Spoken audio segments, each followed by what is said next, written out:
bagaimana mendidik anak yang saat ini sudah dewasa dan sulit dinasehati karena kita kurang mendidiknya di saat mereka kecil. Bukan kita, Anda, saya tidak ikutan. Saya sudah punya istri, punya anak, mungkin Anda yang tidak tepat. Apakah kalau anak-anak kita, anak Anda sudah menikah, juga masih mempunyai tanggung jawab untuk mendidiknya? Dua pertanyaan.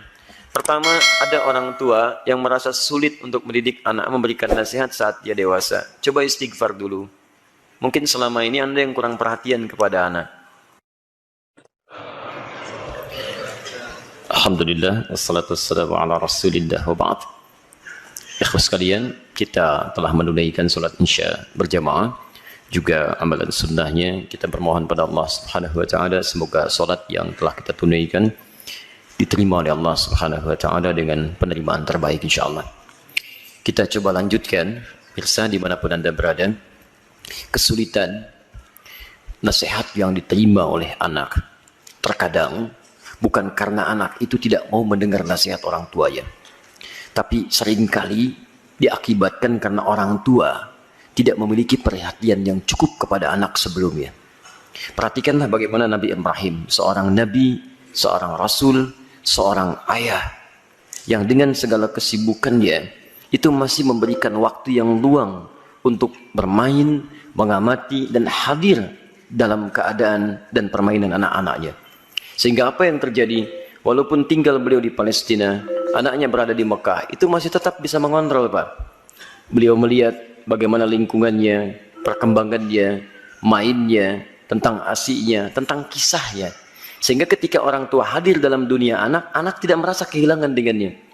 Itu yang dimaksudkan di Quran surah ke-31 ayat 13 sampai ayat 19 itu. Ada 4 pendidikan dini yang harus ditanamkan pada anak sejak awal, sehingga anak itu akan mudah nanti mendekat kepada Allah, dekat dengan orang tua, dan bergaul balik dengan lingkungannya.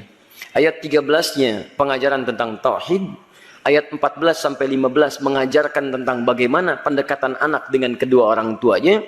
Ayat selanjutnya mengajarkan tentang bagaimana pendidikan salat ditanamkan sejak dini. Dan yang keempat tentang akhlak, supaya dia dekat dengan lingkungannya.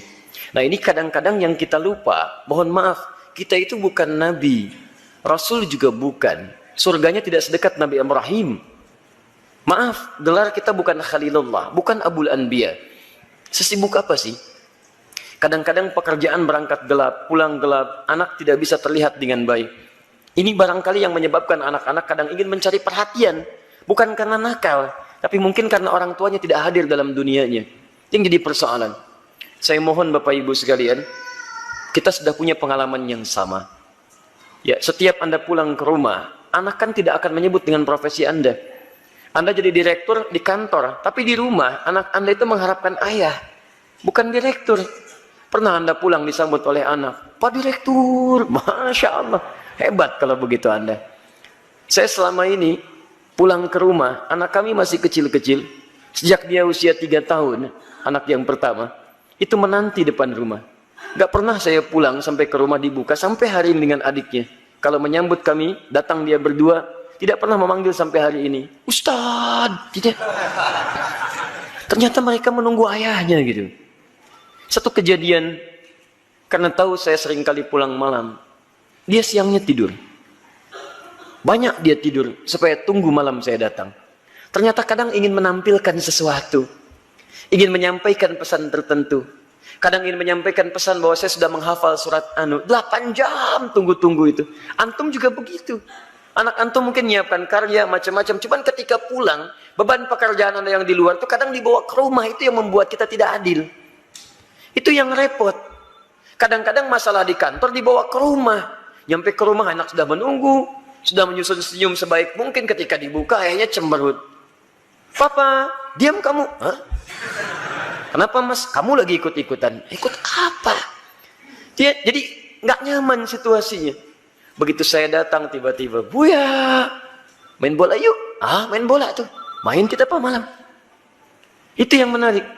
Sampai besoknya diceritakan sama bundanya, Buya itu capek kak, tunggu dulu ya. Pijitin dulu, bobok sebentar, baru main. Besoknya ditunggu, Masya Allah, di depan pintu. Buya, capek ya? Masya Allah. Ayo sini bobok, kakak pijitin. Pijitin pak. Bobok dulu, bobok merem, katanya merem. Begitu merem kita baru semenit, ya bangun main bola yuk. Masya Allah. Tapi itu tuh susah didapatkan lagi ketika dia dewasa. Jadi kalau Anda nggak dapat sekarang, besok Anda tidak akan bisa meraihnya. Karena itulah orang tua seperti Ibrahim alaihissalam memberikan perhatian yang dalam. Anak itu punya rasa. Jangankan mendengar nasihat bapak ibu, ya nyawa saja mau diserahkan kok. Bapak cuma mimpi melihat kamu begini. Kak, kerjakan sekarang pak. Coba antum tes pulang dari sini. Bapak tadi ikut kajian Quran Sunnah Solution. Wah, dapat gambaran. Nyembelih kamu. Bagaimana pendapat kamu? Wah, sesat pak itu. Jangan ikuti lagi. Repot gitu kan. Jadi yang pertama itu demikian. Pertama kita koreksi dulu. Yang kedua kita mendekat kepada Allah berdoa. Ya Allah, tidak engkau titipkan anak itu kepada ibunda yang lain kecuali pada hamba ya Allah. Berikan kekuatan. Hamba yakin engkau tidak pernah memberikan ujian kecuali pada yang sanggup menjalaninya. Sentuh hatinya ya Rabb. Sentuh hatinya ya Rabb. Ingat ketika seseorang telah menikah pun, kewajiban untuk memberikan nafkah berhenti memang. Tapi mohon maaf, perhatian itu kan tidak terputus. Anda masih berhak memperhatikan, memberikan arahan dan sebagainya. Karena itu, jangan putus dalam memberikan nasihat, sampaikan dengan cara yang terbaik. Kalau tidak pakai bahasa akal, gunakan bahasa hati. Setidaknya jadikan dia teman dalam kehidupan. Insya Allah dengan kalimat yang menyentuh, lama-lama dia akan tersadar. Jadi buka dengan doa, setelah itu ajak untuk berbicara dengan bahasa hati. Nah, Mama bersyukur kamu sekarang sudah tumbuh dewasa, cukup pintar, teman kamu banyak. Dulu saat kamu dikandung, masuklah ke situ. Besar harapan Mama terhadap kamu. Tiap malam Mama bermohon kepada Allah mengalirkan air mata. Supaya kita itu bisa sama-sama. Sama-sama duduk, sama-sama tersenyum.